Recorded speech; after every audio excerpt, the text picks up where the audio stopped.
Hello everyone, welcome back to AB My Academy. हमने पिछली video में जाना था इंडियन पॉलिटिकल सिस्टम को। आपसे अनुरोध है पहले उस वीडियो को देख ले। हमने उसकी लिंक डिस्क्रिप्शन बॉक्स में दे दी है। हमने पिछली वीडियो में भारतीय शासन प्रणाली के 3 अंग देखे थे, जो कि लेजिस्लेचर अर्थात विधायिका, एग्जीक्यूटिव अर्थात कार्यपालिका और जुडिशरी अर्थात न्यायपालिका है। आज हम इस वीडियो में लेजिस्लेचर को या विधायिका को विस्तार में जानेंगे। यह वीडियो 2 पार्ट में बनेगा क्योंकि वीडियो बहुत लंबा हो जाएगा, इसलिए हम इसे 2 पार्ट में बनाने जा रहे हैं। विधायिका को ही हम संसद कहते हैं। भारतीय संसद के 3 अंग होते हैं, राष्ट्रपति, राज्यसभा और लोकसभा। आज के इस वीडियो में हमने राष्ट्रपति को कवर किया है। अभी हम क्रमानुसार इन तीनों अंगों को डिस्कस करेंगे। राष्ट्रपति भारत के प्रथम नागरिक होते हैं। राष्ट्रपति संवैधानिक प्रमुख होते हैं। भारत में राष्ट्रपति को राष्ट्रपति महोदय कहा जाता है। भारत के बाहर अन्य देशों में हिज एक्सेलेंसी और कॉमनवेल्थ नेशन जो होते हैं, जहाँ पे कभी ब्रिटिश का शासन रहा था, ऐसे देशों को हम कॉमनवेल्थ नेशन कहते हैं। इन कॉमनवेल्थ देशों में भारत के राष्ट्रपति को ऑनरेबल प्रेसिडेंट ऑफ इंडिया कहा जाता है। इनका आवास राष्ट्रपति भवन में है। इनके नियुक्ति करता है भारत का इलेक्टोरल कॉलेज, यानी भारत का निर्वाचन मंडल। इनकी अवधि 5 साल की होती है और ये दोबारा निर्वाचित भी हो सकते हैं। भारत के राष्ट्रपति का पद संविधान लागू होते ही अस्तित्व में आ गया था। 26 जनवरी 1950 को डॉक्टर राजेंद्र प्रसाद भारत के प्रथम राष्ट्रपति बने थे। राष्ट्रपति के उपाधिकारी भारत के उपराष्ट्रपति होते हैं। राष्ट्रपति का वेतन 5 लाख रुपए प्रति माह एवं 60 लाख रुपए प्रति वर्ष होता है। अभी हम देखेंगे राष्ट्रपति पद के लिए योग्यता क्या क्या होती है। सबसे पहला है, भारत का कोई भी नागरिक जिसकी उम्र 35 साल या उससे अधिक हो, इस पद का उम्मीदवार हो सकता है। राष्ट्रपति पद के लिए उम्मीदवार को लोकसभा का सदस्य बनने की योग्यता होनी चाहिए तथा राष्ट्रपति उम्मीदवार सरकार के अधीन कोई भी लाभ का पद धारण किया हुआ नहीं होना चाहिए। परंतु कुछ कार्यालय धारकों को राष्ट्रपति के उम्मीदवार के रूप में खड़े होने की अनुमति दे दी गई है। जैसे अगर कोई वर्तमान राष्ट्रपति है या वर्तमान उपराष्ट्रपति है या फिर किसी राज्य के राज्यपाल, केंद्र या राज्य के मंत्री हो, तो भी वे राष्ट्रपति पद के लिए उम्मीदवार बन सकते हैं। इन सभी को राष्ट्रपति पद के लिए छूट दी गई है। राष्ट्रपति के निर्वाचन के संबंधी कोई भी निर्णय लेने का अधिकार भारत के उच्चतम न्यायालय को है। अभी हम देखेंगे राष्ट्रपति पद के लिए चुनाव प्रक्रिया। राष्ट्रपति का चुनाव निर्वाचक मंडल या फिर इलेक्टोरल कॉलेज के द्वारा होता है, जिसमें लोकसभा और राज्यसभा के निर्वाचित सदस्य, दिल्ली और पुदुचेरी सहित सभी राज्यों के विधानसभाओं के निर्वाचित सदस्य होते हैं। संसद के किसी भी सदन या विधानसभाओं के लिए मनोनीत सदस्य निर्वाचन मंडल में शामिल होने के पात्र नहीं है। जो भी नॉमिनेटेड मेंबर्स होते हैं वे इलेक्टोरल कॉलेज के हिस्सा नहीं होते हैं।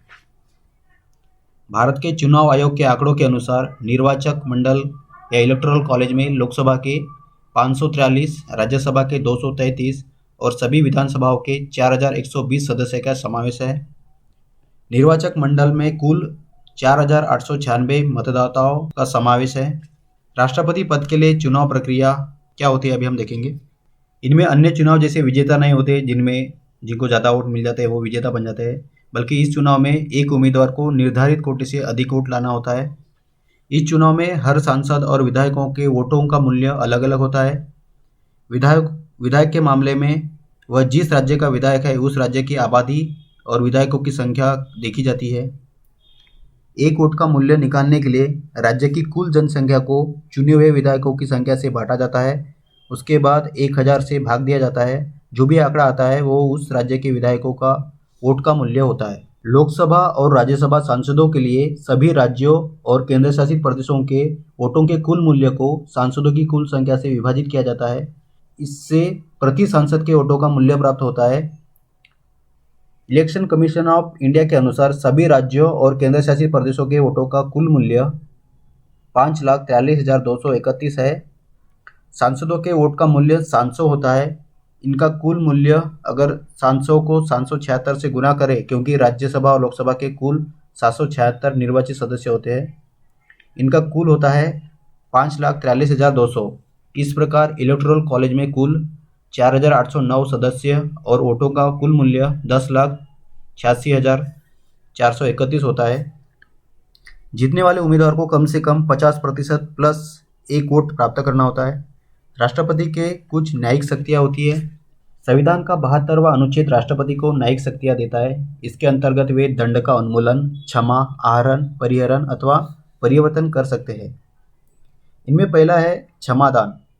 इसके अंतर्गत राष्ट्रपति दोषी की सजा माफ कर सकते हैं अथवा उसको उस स्थिति में ला सकते हैं जैसे उसने कोई गुनाह ना किया हो या कोई अपराध ही ना किया हो। दूसरा है लघुकरण। इसमें राष्ट्रपति दंड की प्रकृति को कठोर से हटाकर नम्र कर सकते हैं, जैसे सश्रम कारावास को सामान्य कारावास में बदल सकते हैं। तीसरा होता है परिहार। इसमें राष्ट्रपति दंड की अवधि को घटा सकते हैं परंतु उसकी प्रकृति नहीं बदलती। जैसे दोषी को अगर 10 वर्ष की कारावास की सजा मिली हो तो उसे वो कम कर सकते हैं। चौथा है विराम। इसके अंतर्गत दंड को कम कर दिया जाता है। यह एक विशेष आधार पर किया जाता है, जो जैसे कि गर्भवती महिला के संदर्भ में सजा को कम कर लिया जाता है। पांचवा है प्रविलंबन। इसमें दंड देने में विलंब किया जाता है, विशेषकर मृत्युदंडों के मामलों में। राष्ट्रपति की क्षमा कर शक्तियाँ पूर्णतः उनके इच्छा पर निर्भर करती है। उन्हें एक अधिकार के रूप में मांगा नहीं जा सकता है। ये शक्तियाँ कार्यपालिका प्रकृति की है तथा राष्ट्रपति इनका प्रयोग मंत्रिपरिषद की सलाह पर करते हैं। इनको न्यायालय में चुनौती दी जा सकती है। इनका लक्ष्य न्यायालय द्वारा दंड देने में हुई भूल का निराकरण करना है। शेर सिंह बनाम पंजाब राज्य 1963 के एक केस में सुप्रीम कोर्ट ने एक निर्णय लिया था कि अनुच्छेद 73 और अनुच्छेद 161 के अंतर्गत दी गई याचिका जितनी शीघ्रता से हो सके उतनी जल्दी निपटा दी जाए। राष्ट्रपति न्यायिक कार्यवाही तथा न्यायिक निर्णय को नहीं बदल सकते, वह केवल न्यायिक निर्णय से राहत दे सकते हैं। याचिकाकर्ता को यह अधिकार नहीं है कि वह सुनवाई के दौरान राष्ट्रपति के समक्ष उपस्थित हो। अनुच्छेद 161 के अंतर्गत राज्यों के राज्यपाल को क्षमाकारी शक्तियाँ प्रदान की जाती है। हम उन्हें राज्यपाल वाली वीडियो में देखेंगे। आप हमारे चैनल को सब्सक्राइब कर लें ताकि आने वाले वीडियो के बारे में आपको पता चले। राष्ट्रपति को वीटो शक्तियाँ प्रदान होती है। विधायिका या लेजिस्लेचर की किसी कार्यवाही को विधि बनाने से रोकने की शक्ति को वीटो पावर कहते हैं। संविधान द्वारा राष्ट्रपति को 3 वीटो पावर मिले हैं। पहला है पूर्ण वीटो। संसद की निर्धारित प्रक्रिया से पास हुआ बिल जब राष्ट्रपति के पास आए संविधान संशोधन बिल के अलावा तो वह अपनी स्वीकृति या अस्वीकृति की घोषणा कर सकते हैं। अनुच्छेद 268 के अंतर्गत अगर कोई बिल राष्ट्रपति के पास आता है, अनुच्छेद 268 संविधान संशोधन से संबंधित है। इसके अंतर्गत अगर कोई बिल राष्ट्रपति के पास आता है तब उनको उस पर स्वीकृति देना ही पड़ता है। भारत में अभी तक किसी राष्ट्रपति ने वीटो का प्रयोग बिना मंत्रिमंडल की सलाह पर नहीं किया है। अगर वे बिना मंत्रिमंडल की सलाह पर ऐसा करते हैं तो उन पर महाभियोग का खतरा हो सकता है, क्योंकि भारत में वर्चस्व जो होता है वो प्रधानमंत्री और उनका मंत्रिमंडल का होता है। राष्ट्रपति उनकी सलाह पर ही काम कर रहे हैं। राष्ट्रपति के पास जो दूसरा वीटो है उसको वो कहते हैं निलंबकारी वीटो। संविधान संशोधन और धन बिल के अतिरिक्त राष्ट्रपति को भेजा गया कोई भी बिल वह संसद को पुनर्विचार हेतु वापस भेज सकते हैं, परंतु यदि संसद इस बिल को पुनः पास करके राष्ट्रपति के पास भेज दे तो उन्हें इस पर स्वीकृति देनी होती है। इस वीटो को राष्ट्रपति अपने विवेकाधिकार से प्रयोग में लाते हैं। इस वीटो का प्रयोग अभी तक संसद सदस्यों के वेतन बिल, भत्ते तथा पेंशन नियम संशोधन 1991 में किया गया था। यह एक वित्तीय बिल था। राष्ट्रपति वेंकटरमन ने इस वीटो का प्रयोग इस आधार पर किया था कि यह बिल लोकसभा में बिना उनकी अनुमति लाया गया था। तीसरा वीटो है पॉकेट वीटो। संविधान राष्ट्रपति को किसी भी बिल पर स्वीकृति अथवा अस्वीकृति देने के लिए कोई सीमा निर्धारित नहीं करता है। यदि राष्ट्रपति किसी बिल पर कोई निर्णय ना दे, कोई सामान्य बिल पर धन या संविधान संशोधन बिल के अलावा, तो माना जाएगा कि राष्ट्रपति ने पॉकेट वीटो का इस्तेमाल किया है। यह भी उसकी विवेकाधिकार शक्ति के अंतर्गत आता है। पेप्सू बिल 1956 तथा भारतीय डाक बिल 1994 में तत्कालीन राष्ट्रपति यानी जैल सिंह ने इस वीटो का प्रयोग किया था। राष्ट्रपति संसद का अंग है। कोई भी बिल बिना उनकी स्वीकृति के पास नहीं हो सकता अथवा सदन में नहीं लाया जा सकता। अनुच्छेद 78 के तहत राष्ट्रपति सूचना प्राप्ति का अधिकार रखते हैं। इस अनुच्छेद के अनुसार प्रधानमंत्री समय समय पर मिलकर राज्य के मामले तथा भावी विधायकों के बारे में राष्ट्रपति महोदय को सूचना देते हैं। यह अनुच्छेद प्रधानमंत्री पर एक संवैधानिक उत्तरदायित्व देता है। राष्ट्रपति मंत्रिपरिषद के विधेयकों के निर्णयों के परिणामों की चेतावनी दे सकते हैं। जब कोई राजनीतिक दल लोकसभा में बहुमत नहीं पा सके तब वह अपने विवेक अनुसार प्रधानमंत्री की नियुक्ति कर सकते हैं। निलंबन वीटो, पॉकेट वीटो भी राष्ट्रपति की विवेकाधीन शक्ति है। संसद के सदनों को बैठक हेतु बुलाना, ये भी राष्ट्रपति की विवेक की शक्ति है। अनुच्छेद 75(3) के तहत राष्ट्रपति मंत्रिपरिषद को किसी निर्णय पर जो कि एक मंत्री ने व्यक्तिगत रूप से लिया, उस पर सम्मिलित रूप से विचार करने को कह सकते हैं। अगर मंत्रिपरिषद को बहुमत प्राप्त नहीं है, तब राष्ट्रपति को अधिकार है कि वे लोकसभा को विघटित कर दे या डिसॉल्व कर दे। अभी हम देखेंगे राष्ट्रपति का महाभियोग। अनुच्छेद 61 राष्ट्रपति के महाभियोग से संबंधित है। भारतीय संविधान के अंतर्गत राष्ट्रपति ही ऐसे व्यक्ति है जो महाभियोजित होते हैं। अन्य सभी पदाधिकारी को पद से हटाया जाता है।